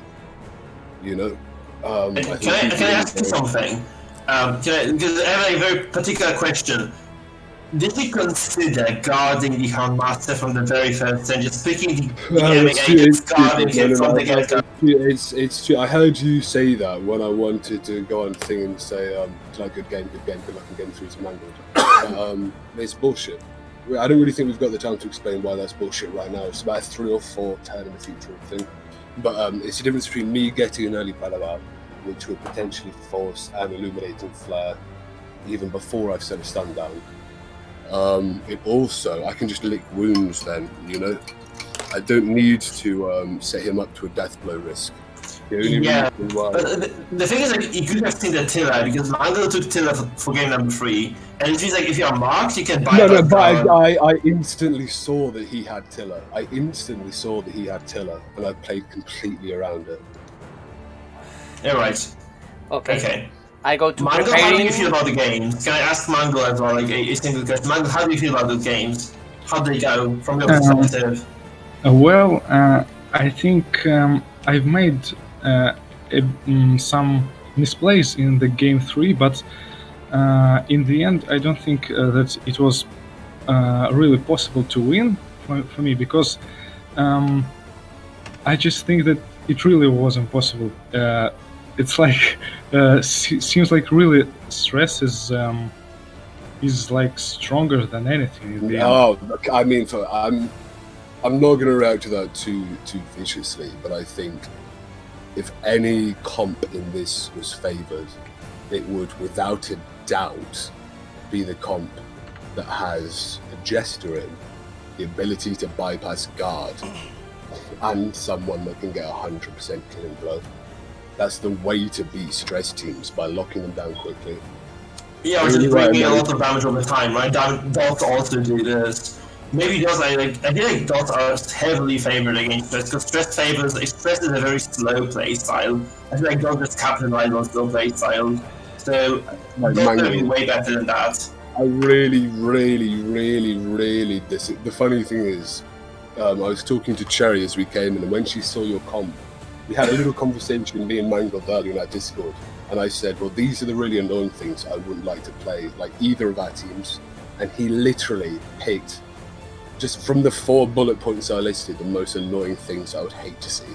So like Jester, heavy movement, Arbalest, and they were all there, and Cherry was like, oh, what a twat. What a twat. It's so good. Well, it's Halo's comp, to be honest. I just copied it completely because I saw how good it is in the last match, and I really think that this is one of the best comp that isn't stress. And you know what I think lost you for? You shouldn't have swapped your trinkets in round 3. I think swapping to... You played really defensively in game 3 as well. I think swapping to those stress reduction trinkets instead of trying to be incredibly more aggressive, because the reason why your comp is favoured against mine is that you can Dark Stab to bypass guard, which is basically a confirmed kill. I resisted it once, to be fair, but for Nale as well, like, you know, I think you should have maybe tried to be more aggressive there instead of dialing it back. It's so hard to get the finale off against Crusader A-bomb though, right? Because they can just prevent it and just control the Jester very well, excuse me. Yeah. But we did see him take turns using the heal instead of stunning offensively, which would have protected his Jester more, you know? Well, maybe so. I'm not sure. Also, that snuff, I didn't realize that I don't need it entirely, so I could like take maybe the another damage trinket on Arbalest instead of it. But I don't think it would in the end give me the win, because even if I manage to kill like 1 or 2 heroes, I am so far stressed out that in the end I will lose, I think. So I don't know. I would really appreciate maybe if all 3 of us could rewatch this on one of Mike's streams, do analysis of it rather. So that was a really quite an in-depth game, to be honest. Yeah, but all those 3 matches were very cool, guys. I think we have to move on to the second series. So thank you so much for participating. Well done, sis. Congratulations, advancing to the finals. Yeah. And Magnus, you performed, like, you marked this tournament up until this point. Just kind of unfortunately drop out right now, so I kind of can't help but feel sorry for you, man. So thank you so much for being there. Like, you're a literal god on walking on the, like, how do you say this? He's a literal god on earth. This man, I was literally trying to have conversations with this guy earlier, saying, listen, we'll do a gentleman's agreement, we'll split the winnings 50-50, because I felt it was really unfortunate me and him, who I view 2 of the strongest players in this tournament outside of ProfessorHeyLo, were put in the same seed. And I think Mangled right now is kicking himself for saying no to that. Come on. With a $50. That's BM. Let's just jump to game 3, guys. Okay. Mangled, since you guys want to kind of join for the cast as well, because I'm kind of tired. I like to listen to someone for one. Would you guys like to dual cast, or like triple cast of Milliken, and I'll just kind of sit down and listen, because I'd like to listen to some other people casting, just kind of, you know, you mean you want to leave right now, Mike? It's a Lentia's game right now. I think it's pretty rude of you to leave, man. I don't know. I'm gonna stick around. I'm kind of tired. I like to listen to other people talking. I like to hear Mangle as well talking about the game. Mangle, you want to kind of join the cast, perhaps? Just cast with this? Not really. I mean, Mike, if you want to, like, I can do most of the talking for you. Sure. Okay, let's do it. Don't ignore me if I say, like, what do you think about that, Mike? Yeah, of course. Okay, let's go to the next game then. Let's go to the next game. Yes, let's go to see the next match. Congratulations again, Sis, for your victory, and thanks a lot for coming, Mango Cadaver. So, Sis, do you wanna come with us to help us in the retransmission of the next match? Yeah, I mean, Mike's asked, you've asked. It would be rude for me to decline at this point, I believe, brothers, especially coming off that big beat up. Nice. So let's go to the tournament match 2, okay? And let's go to speak a little bit with ProfessorHeylo and Celentia, the second match of this Madness semi-finals. Let's go! Hello everybody! This, in my opinion, is the most important game of the night. I cannot wait. Hello guys, let me 1 second to configure this. Very good. And now, yes, we have all the people now. We are ready for see the next match, guys. How are you, buddies, Celentia and ProfessorHeylo? Are you okay? And are you ready for the match? Wow. By the way, congratulations to Sis. Can we Yeah, just without a doubt. how magnificent that game was? Well played on both sides. That was very, very compelling to watch, and well played by not just Sis, but also by Mangle. Yes, a very good match. Very, very madness. In the first time, I think, oh my gosh, maybe the configuration of the Mango Cadaver is better than the configuration of Sis, but no, the Sis play very well his weapons and win at the end and is the first finalist. What is your rival? What is your rival? So, very good, guys, and maybe we can start the next match, the next semi-final, right? So, I would presume so. We already have each other sent as friends, and I presume we're going to be ready whenever Halo is. Excellent stuff. Yep, I'm ready. yeah, okay. So, ProfessorHeylo, do you can share your screen, please? So, Celentia, you have a little bit problems with the connection in the to the share, right? It's cleared up a bit. I should be good to stream if we need me to, though. From what I remember, Halo's connection was smooth as butter last time he played, so if we need me as a backup, I'm fine with that. All this technical talk is making me so thirsty to dive into the ins and outs of this game with you, Mike. I mean, Okay, Mike, guys. this is a ridiculous game. So let's go to start. As you want, Celentia. Alright. Good luck. Good luck, Good luck, guys. guys. Good luck. Good luck to both of you. Yeah.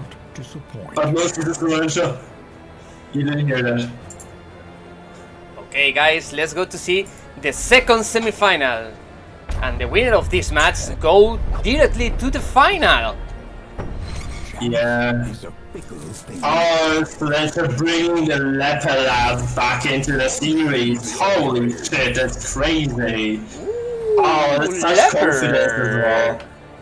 Yeah, I mean, I think it works in this particular context here. Honestly, it should be fine. So Silentia starts the match as well. That's very important that Silentia does go first. Because you just get the upper hand in this. Like, he can actually manipulate the battlefield a little bit.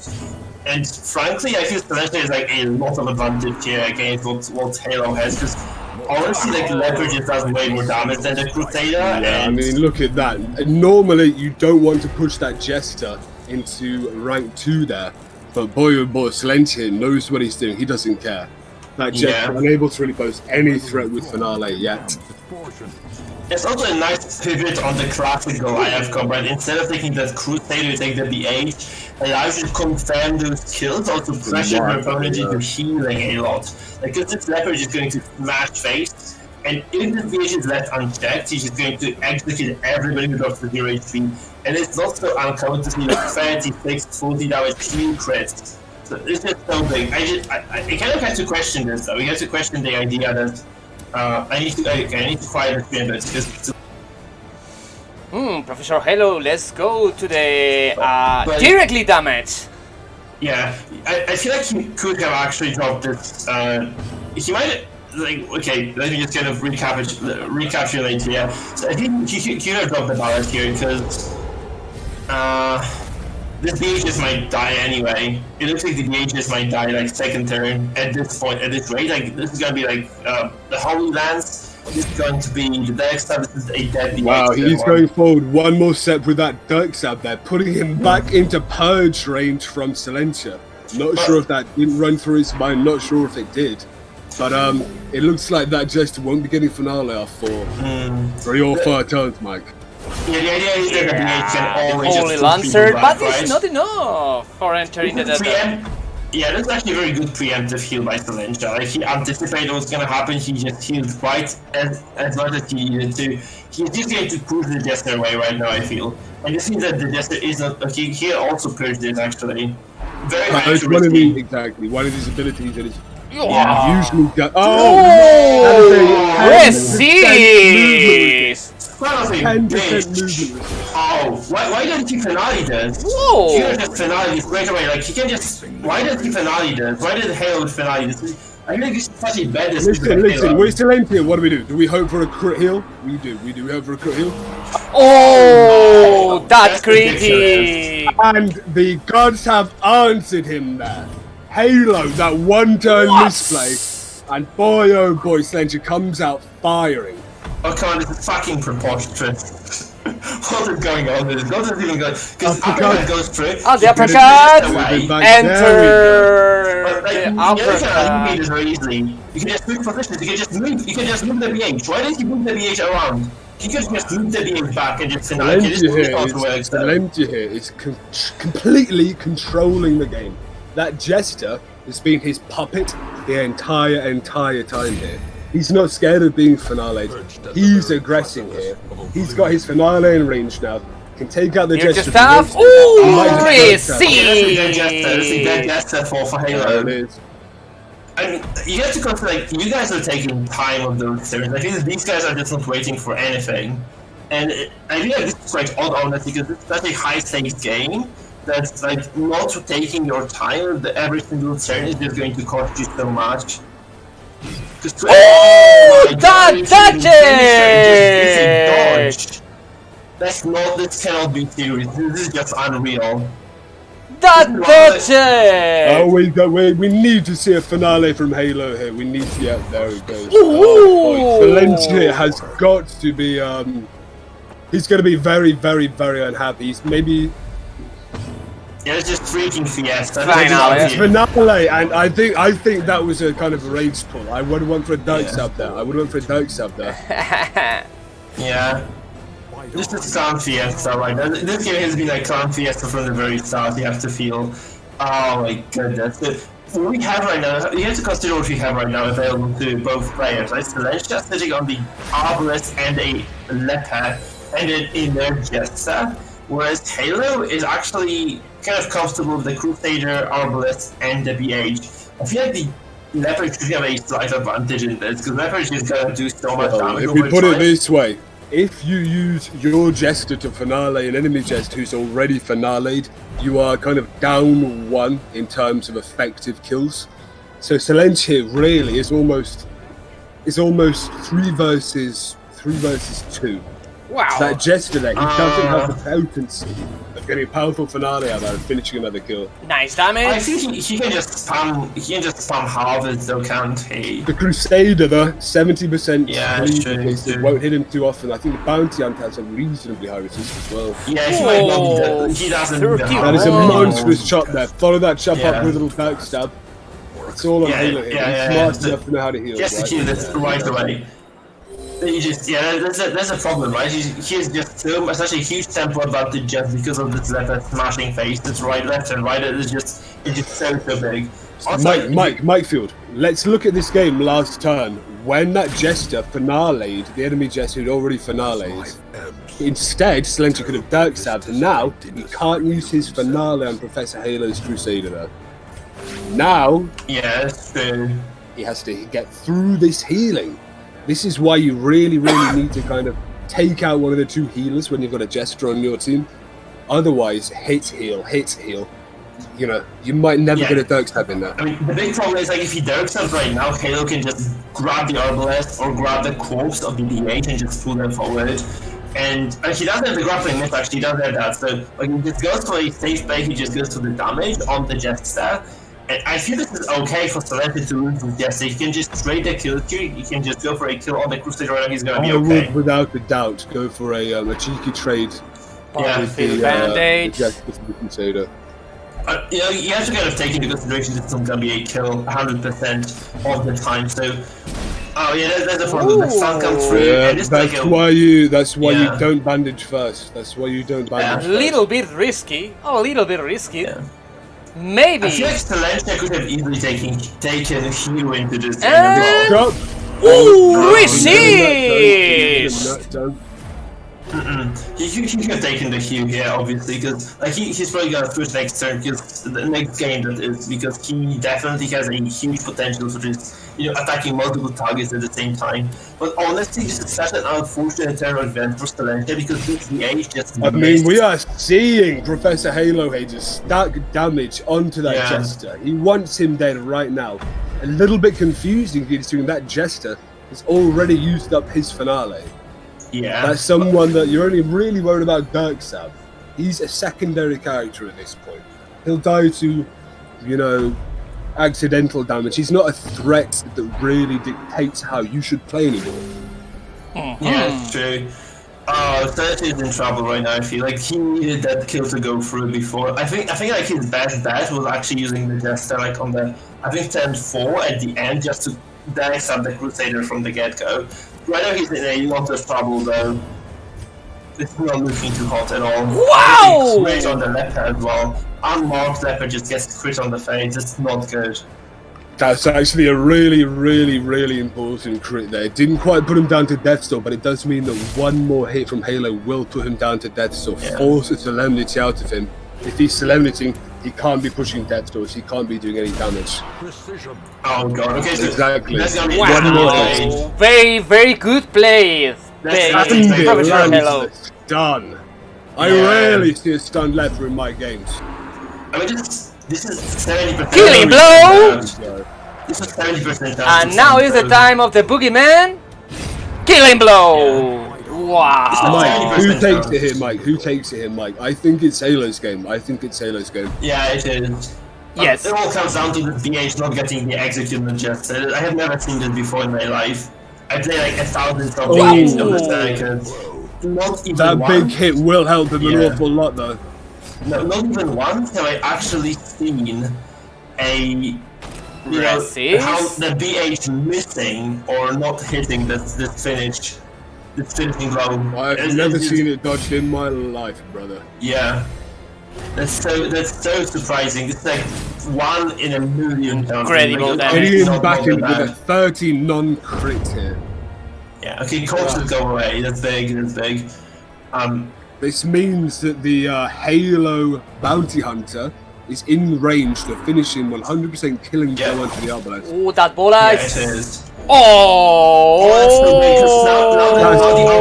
Yes. That's so right important. now, we need to see Halo playing defensively, or that Dirk Stab is just going to take him out. Yeah. This is really, really putting Halo here on the back foot, giving Silentia a real opportunity to steal this back. He cannot play defensively. He has no bandage for that position. And he can't. Oh man. This is Let's roll the dice, right Mike. Now. Roll the dice. Blow at him for me, baby doll. Oh my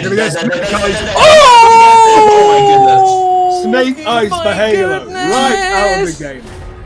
He's freaking dead right now. He is done though, guys. He's done though. I think, like, unless he moves the corpse, he can still move the leper corpse and win. This is the only chance he has right now. He just has to move the leper corpse. That's very important. This is so big right now for Halo.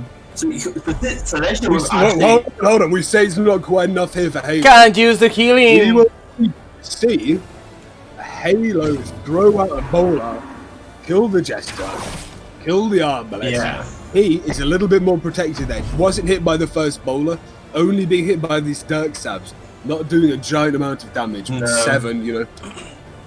So, Vayne here, the Arbalest from Halo, I think potentially has a remarkably good shot of taking this one home over the next few turns.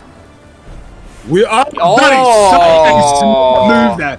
Pushing him Very out of that goal interesting. line. Right, I see what you did there. Yeah, that's such a smart move, actually. Resist the move.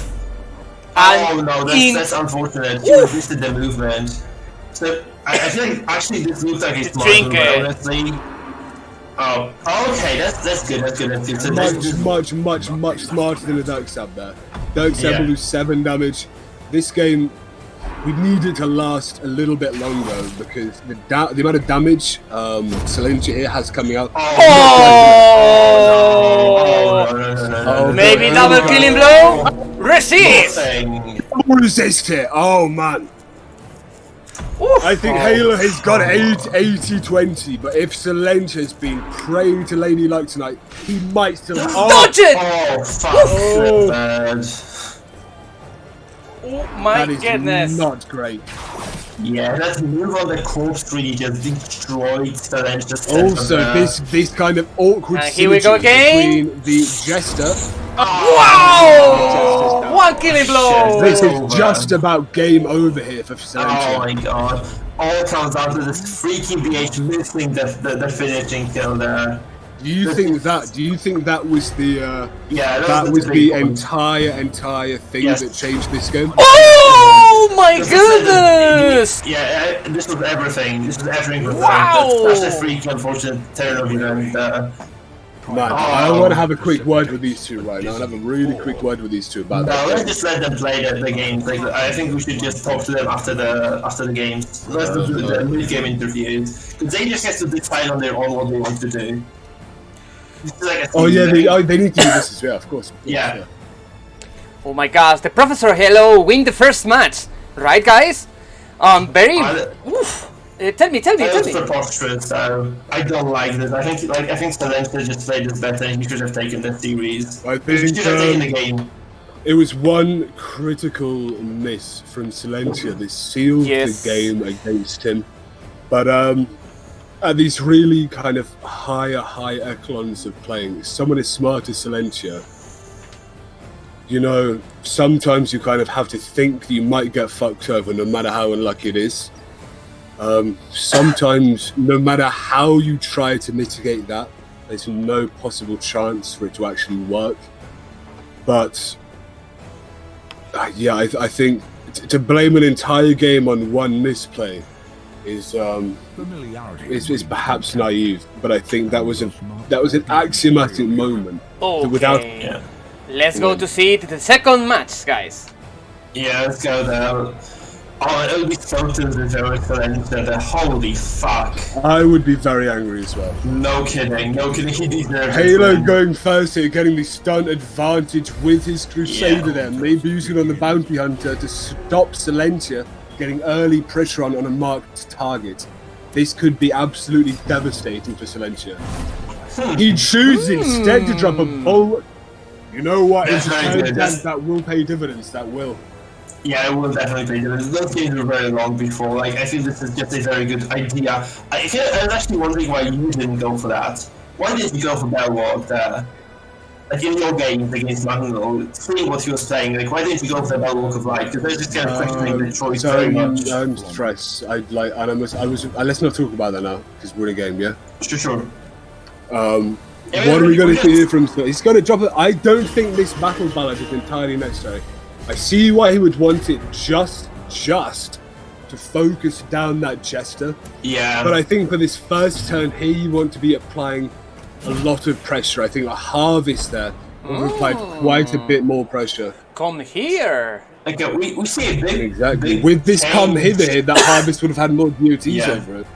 It comes here kind of big, honestly, for what Halo is doing here, because like a single more come hither, and suddenly just this letter lands in position 4, position 3 that is. So that's actually quite important for him to get this. So, like what Silentia needs to do right now is actually just to shoot this freaking BH, and then finale. Exactly. I was just about to say to you, Mike, BH. No, I mean Arbalest into the enemy bounty hunter. Exactly. Oh, not quite enough. Low hit. What the not fuck? Quite enough there. That really is not. It would have been lucky to get the kill, but it really would have given Silentia an incredibly early lead here. Yeah. Wow, God. that A greedy. monstrous crit there, pushing him so far out of finale range that his Jester being in position 1 right now is actually more of a detriment to him than a positive. Yeah. But you have to remember, I feel like Silentia crit the heal in the previous game as well. I think this is Silentia, right? Critting the healing on the Arbalest. Now that is a very, very, very good pull. Yes, That it is Arbalest indeed. has got very high move resist there. So Mark as well. you have to consider the fact that this leper is still in trouble, right? A single pull away from being useless for the rest of the fight. Almost. This just feels bad. Like, he has to just activate now, just do a lot of damage, but still, like, even maybe I thought that Chris is just not enough damage still. He hasn't used revenge last turn, and this is just gonna... I think this is just gonna be trouble right now, because this bell work is just doing work for Halo here. Like, this is a very, very big change. It's a huge Without a adjustment. doubt, 20%, that's a constant bellow. Yeah. It's beyond important. Oof. If that wasn't there, Yeah. that would have killed her. She would be on death's door Yeah, right she now. could be dead. She could be just Wow, 100% that dead. 'Cause there's no healing greedy. available. And now look at Silentia's Jester. Look at how low he is. Oh, God. Oh man, we really need Silentia here just to not get tilted. To take a deep, deep breath, realize he can take this home if he wants to. Yeah, can't he though? Finish Good him. He's applying Fast. constant pressure on that Arbalest. And this Someone's is a going to possibility die soon. Someone's going to For die the soon. first killing blow of the second match, and oh, enter! It lands. Enter the killing blow! It lands. That is, Unbelievable. I think it was Fuck. it was in Halo's favor, but still, Silentia I think it's not lucky to get that hit. I mean, he has to get it back, right? He can just get back at the Arbalest right now with the BH or with the Arbalest. I mean, without a doubt, you This take is the just a Arbalest here with the coin toss. extra Maybe killing blow? Maybe? Resist! No coin toss. 50% extra killing blow chance when marked with sniper shot there. Yeah. That was remarkably lucky there for Halo. It's 50-50. It's a 50-50 against the marked target. Yeah, but it was roughly the same against the Jester. Yeah, it was indeed. It's very unfortunate, but yeah, you hate to see this shit. But honestly, I feel like Halo just adjusted better than Silentia did in the series. Like, game 2, like, he took the bell work, I think he's just playing defensively, and he is doing the right thing overall. Unfortunate to see the game going this way for Silentia, but obviously I feel like Halo I think he deserves this. I mean, Halo, we have seen here Halo pivot his entire strategy based on the last game there. With that very early bulwark of like saving him, I mean, from what we've counted, 2, maybe even 3 death's doors. Yeah. Only on turn 3. that missed! Only on turn 3, and it's still paying dividends for him. Yeah. I mean, this BH is dead. This BH of Halo is just done. Look at it, there's just a killing blow coming through from Silentia. Because he's just gonna go first now, he's just going to get that kill on the BH. And this kind of evens out the game in a sense. Death blow! No, Mike, we say That's a it finale. evens out the game state, but Halo's Jester still has a finale. Yeah. He can finale that leper Indeed. down if he wants to. Yeah, indeed. That kind of looks dirty right now. And there's like 0 ways of controlling the Jester for Silentia right now. So I think that this is just going from bad to worse, honestly. No, do you know what you do? I think right now for Silentia, we need to be focusing on getting very, very, very Oh. we want that Solemnity crit. We need that Solemnity. No, it's just over. Too late, This is just too over, late. sadly. That was a waste of the time with the Illuminators. Yeah! The finale enter and the leper go down! Oh my gosh, this is very bad for Silentia. I mean, Silentia right now, Mike, what are we doing? Are we pulling? Are we trying to kill the Arbalest? Are we trying to kill the Jester? Who's our target? Awful. Wow! That critic. I just step out, honestly. There's like, I feel like he has 0 control over this game at this point. Yeah. Like, last game he had H, I was like, right now he's just super screwed. Let's not go, but I feel like this is just super unfortunate that he didn't. If he had traded blows with that, Resist the like, move. that 50-50 death blow chance, he would have still stood a chance. Like, that single sniper should have killed someone there. I think that the age, right? It could have bought, no, it's Arbalest who's gonna die. This would have been okay then for Celestia, but this just kind of the RNG just sucking him over. I really think hard. the most pivotal RNG Wow! the 22 is a lot though. was Kirk stab, death blow on the Jester, which was bound to happen, but then followed by the bound to happen Arbalest death blow not going through. Yeah. That was almost a 1-2 punch that Celestia really can't get back from. No. So, like, even games overall, like, I feel like the game number 1, like, the guys are not thinking straight, though. I feel like they both could have played this a little bit better overall, because they're just taking those shits, like, one after the other. This game, though, I feel like Halo has just a decent edge here. Like, he managed to eke out a lead, he's just holding on to it, he's clinging to it really hard, and he's gonna take the series. Unfortunately for the game, for the series to end, like, because I was kind of hoping for 3 games again, but yeah, that's just how it goes sometimes, I guess. This is why I wanted BO5's, man. Fast or expire. Yeah, it looks like you know your opponent. Yes. Silentia, surrender! We know who plays in the finals that is going to be Swift against Halo. Oh in the best my of 5. gosh! Congratulations, Man, ProfessorHeyLo! ProfessorHeyLo, that was a fantastically well played match. Your pivot there in the second game with the Ball of Light was incredible. Yeah, the I can't be overjoyed right now though, because Silentia, obviously, well known by now, the underdog, the plucky champion, wasn't a high rank, didn't have many games under his belt. Cloak Goliath, bam. Live Sillage, bam. It's unfortunate right now they lost out to Halo, but Halo, fantastic set of games. It's me and you in the finals, buddy. Ooh, well, thank you. Silentia, by the way, man, good games. Those were pretty incredible. Yeah, I hope you GG, are absolutely very, very proud to be where you're at. Thank you for that, but yeah, I don't think there was much to say about my performance that game. I just psyched myself out. Ended up making a good amount of misplays, though at the same time, I don't think I've ever once seen an Arbalest get that many crits. The turn where the Arbalest crit the Bola, put my Jester down to 0 HP when he otherwise wouldn't have gotten there, and then you were able to dirt step and finish him off. That was this is leading into a perfect question. I mean, I think we have a little bit of time for fucking questions going into the finals. But Silentia, we'll start off with you then, because you just alluded to some of the unlucky RNG. Unlucky RNG like that would stick out in your head. For I think me and Mike, we noticed a Dirk Stab kill on your Jester, and then your Arbalest getting an equally likely hit, but not getting the kill. Correct, yes. Did you have any other moments in the series where you felt like that, or in general, was RNG not on your side that time? I'd say throughout both games that RNG generally was not in my favor again. I think that just the sheer amount of crits Arbalest got was ridiculous, but at the same time, he just played very well while I made some key misplays, and while luck, I believe, was on his side to a point, that luck wasn't enough to, sway a match in his favor when it otherwise would have been mine. I think that even disregarding all that, he still would have won.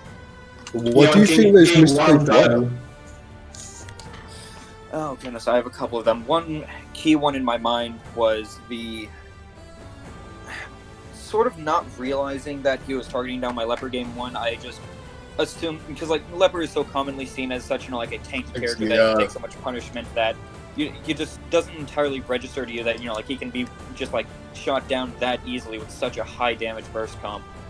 We even mentioned in the Halo, go ahead, please. Yeah, I was just going to jump in on that. The turning point to me in that second match was when he decided to use Illuminating Flare, when he had the Leper down. Right, yeah, that was another.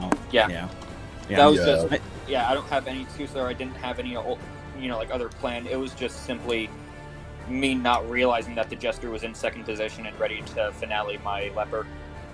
Do you think you were getting tilted there, Slanger? Because we saw in the first games we were commenting on how both of you were taking your time, but in the second games it did seem that maybe there was slightly quicker play. Did you say that you maybe got? No, please go.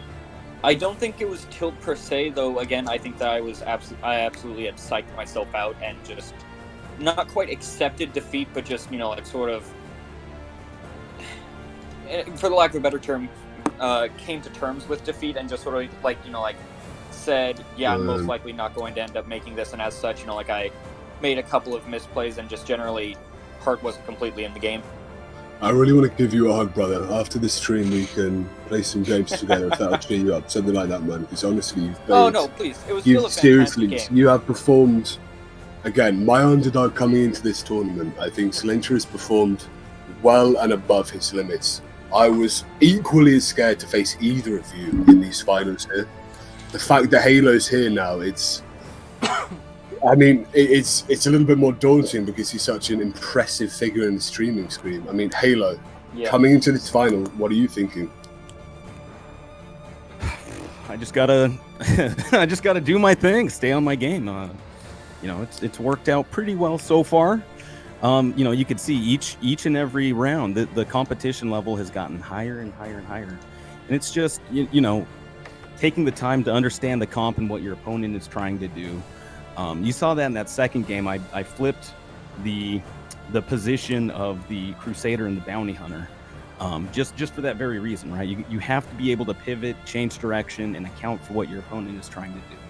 I knew that if my Bounty Hunter was left in that first rank, he'd be moved in all the way back to rank 4 and rendered basically useless. So I wanted to really make sure that I had that first turn attack with the Bounty Hunter. So I just got to make sure that I can account for all of these different scenarios coming up, and once the game actually starts, get settled in, get my feet underneath me, and just stick to what I try to do. I think that is a particularly big brain way to think of the game. See, in my games versus Mangled earlier, you saw him try to pivot, because I was obviously playing Stress and he put on anti-stress trinkets, which was an obviously more defensive choice. And I think that actually lost him the game there, trying to pivot off that. I think so too. You're right, exactly. Mm-hmm. Your idea of the pivot there, more of a strategic one, trying to place people in different positions based on enemy composition. This shows an opponent that I, quite frankly, I need to buy diapers for when I face against. Yeah. But just overall fantastically played, man. And also... Oh, well played by you too, man. Really fun couple of games there. Yeah. Also, you bringing up how you switched the Bounty Hunter to second position so that he didn't get purged. It just reminded me of your Jester being in first position and resisting the move from the purge. That just... Oh, that was remarkably unlucky. It was that was very unlucky. Yeah, there were quite a few unlucky moments. It's a 90% chance. Sometimes you're gonna roll the one. We saw Slencher in his previous game, a match as well. The B8 5% stun resist. Yeah. James, I'd say that generally luck is fairly neutral towards me, but when it's nearly guaranteed, the game just says no. If they have a 20% chance to resist, it'll usually give it to me. If they have a 5 or a 10, they're gonna get the resist. Yeah, the painful part was the BH not hitting. And never have I ever seen that BH actually not land that killing blow. Mm-hmm. That was just such an awkward thing. I feel like you could have definitely taken the game number 1 from there. He had been able to land that finish him, just kind of, had such a huge tempo advantage from that. It was just so baffling. Seriously, I played 1,000-something games in this circus, and not even once have I seen that BH not land that finish him. Seriously, just... It's so easy for him to see that. Can I be honest with you? When that happened, I thought there was some kind of affliction act out. So I checked. You're not afflicted. What? So I genuinely have never ever seen that. That's definitely not happened in this tournament, at least. So I presume this is referring to the time that his Arbalist was in 4th position, and I had the choice to either go for a Caltrops execute or shoot him with my Arbalist. No, I believe it was the enemy Jester was in position 1, ready to finale, but you had a Bounty Hunter with 100% death blow chance. You take him out, you neutralize not only his Jester, but also his finale. And, yes, that situation, yeah. Also, we've had a lot of discussion in Discords about this. It is just 5% chance. Yeah, nothing in the game is guaranteed. Yeah. Even if you have a theoretical 100% hit accuracy, there's still a 5% chance of it missing. Nothing in the game's guaranteed, and I mean, as unfortunate as it is, sometimes that's how it is. Yeah. But yeah, like, if I had hit that, I think that the tempo would have swung in my favor greatly. You know, I was able to get a kill, neutralize his finale before he could do it, and then also my Jester was set up to get another finale and just potentially take the game from there, but who knows? I mean, it was a painful thing to see, but I think this is actually a really great question. I think Silentia, if you had got Kin and therefore taken that round, and this goes for you as well, Halo, who do you think would have taken round 3? Oh goodness, it's an interesting question. Again, like, I don't want to say the games were heavily dependent on RNG, but they were to an extent as well. Just there were pivotal moments of RNG that decided. Yeah, correct. Yeah. Though, if I had to assume game 3, I would probably give it to Halo, just simply, like, his awareness of the game, you know, like, his willingness and just sort of ability to change plans on the fly, even on very subtle ways, I think would have just simply allowed him to edge it out, you know, in plays such as switching the position of the Bounty Hunter and the Crusader. Halo, you know, just having... Yeah, man, that's a tough question. I think it comes like any game. It's going to come down to, you know, a few choices, a few decisions, and a little bit of RNG really kind of decide these games. So I think it could definitely go either way. I could definitely see Silentia winning. You know, if I got lucky, I could see it kind of going my way. Yeah, it's you know, the one benefit that I do have. It has nothing to do with Silentia, is that I have a lot of experience playing against that comp. You see it a lot in the ladder, so you know what they're going to try to do against you. So being able to do that. I was truthfully unaware of that. This is a comp that I had cooked up myself, and I was unaware that it was so common. Usually people use the Crusader instead of Bounty Hunter, but yeah, it was something very, very similar. Sorry. Yeah, no, wow. Honestly, like, in a way that almost makes me feel proud that I accidentally created one of the most common comps. No, I'm sorry, I misspoke. I don't see that specific one, but variations of it. Yeah, exactly. Generally just like a very high damage dealer. In my case, Leper. You know, you have the Jester for the finale. You have Arbalist to guarantee it with the Illuminating Flare. Then you just have a last character. Yeah, the one thing that I think really would have helped you in that scenario is taking Hugh instead of Chop. Hugh, which combined with Revenge, deals massive damage to multiple people. When you have Purge and Chop, you kind of almost have a duplicating skill minus the move. You know, a big attack on one opponent. So. That is a fair point. You do get the ability to kind of separate that damage out with you. Right. I wasn't able to do it in either of our games, but the general idea of having the Chop and the Purge is that the Chop, like, you want to try and get a kill with Jester as quick as possible. You know, like, turn 1 if possible, if not turn 2. And then after that, you know, like, Leper serves mainly like a supportive role with, you know, just like being able to knock people down and being able to move people with Purge and such, though that game plan wasn't able to... It didn't align itself in either of the games. You just generally had too much healing for any of it to go into effect. The use of the double stun trinkets on the Crusader made it so that the Jester pretty much could just never get in position, and just, yeah, like, you played it very well. You had a very smart comp, and I'd say that it thrived. And I definitely, and like you said, luck definitely came in, Matt. You had a Jester with 40 dodge. I didn't use Battle Ballad in either one of the games, and I don't think you were able to get a single dodge out of that Jester. Now, when I played yesterday, man, my Jester dodge literally... I gotta get going, but it was a fantastic game, man. Good luck to you in the finals. Good game. Same thing with you, sis. Silentia, I mean, it's a pain to see you go, but really, you put yourself down a little bit there, saying you kind of resigned yourself to defeat, but I genuinely don't think you made any major misplays there. You know, your previous series, there were definite obvious misplays. Here, I mean, he just pivoted perfectly against you. Yeah. I'm really not sure what more you could have done given the RNG that I would say the most pivotal RNG Right, I was can see definitely that. on Regardless. Halo's side. Yes, I got knocked yes. out. It is how it is. And with that, I must bid my farewell. Take care, everyone. Very good player. Okay, guys, so I think that is all for today. Congratulations again, ProfessorHeyLo, and remember, tomorrow you have a date versus Sis. The big and great final of this tournament, right? So tomorrow we have go to the last battle. Is the best of 5. Okay, guys, the best of 5 match from tomorrow. And your opponent, ProfessorHeyLo, is Sis or WistfulCiderLad, as you want. Halo. Fucking love, brother. Look, man, I am so excited for this.